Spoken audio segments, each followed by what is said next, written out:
এরপর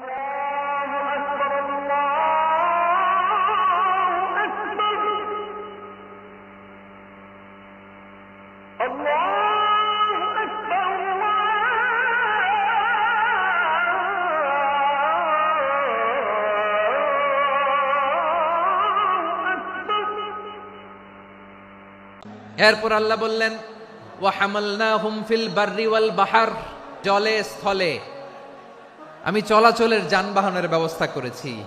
আমরা স্থলে ঘোড়ার উপরে চড়ি, উটের উপরে চড়ি, গাড়ির উপরে চড়ি। এই যে গাড়ির ইঞ্জিন বানাইছি আমরা, এটার মেধা দিয়েছে কে? আবার সাগরের মধ্যে আমরা নৌযান, জলযান, বড় বড় জাহাজ দিয়ে এক মহাদেশ থেকে আরেক মহাদেশ যাই, এক দেশ থেকে মালামালগুলো আরেক দেশে পাঠাই।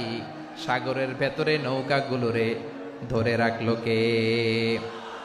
ওয়াল ফুলকিল্লাতী তাজরি ফিল বাহরি বিমা ইয়ানফাউন নাস। মানুষের উপকার আছে এরকম সরঞ্জামাদি নিয়ে সাগরের উপরে বিশাল বিশাল জলযানগুলো চলে। এগুলো ডুবে যায় না, কাত হয়ে যায় না, পড়ে যায় না।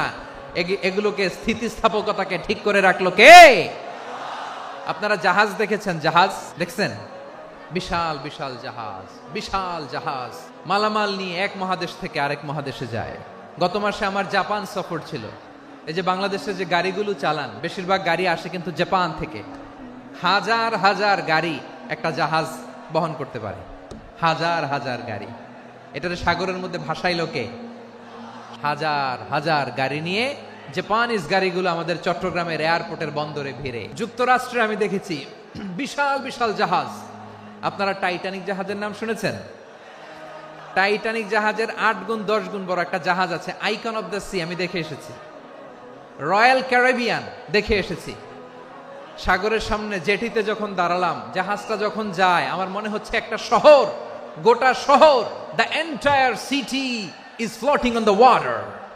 পুরো একটা শহর মনে হয় পানির উপর দিয়ে ভেসে যাচ্ছে। পড়েন সুবহানাল্লাহ। এই যে আইকন অফ দ্য সি, এই ক্রুজ, এই জাহাজটা, এটার ভিতরে স্টেডিয়াম আছে। কিসের ভিতরে স্টেডিয়াম? কথা বুঝে নাই বোধহয়। স্টেডিয়াম কিসের ভিতর?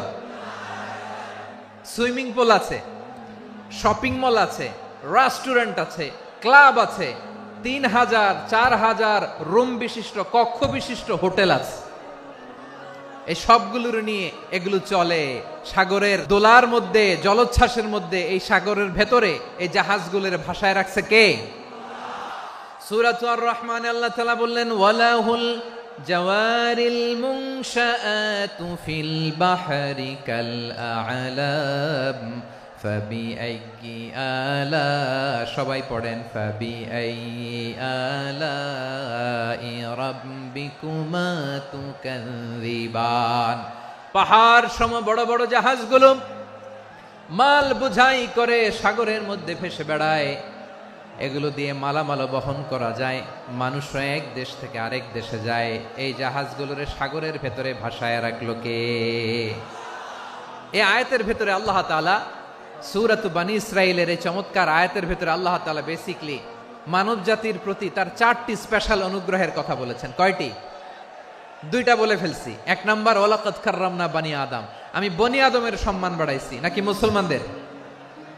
তাহলে human dignity, the first part of the verse talks about the human dignity.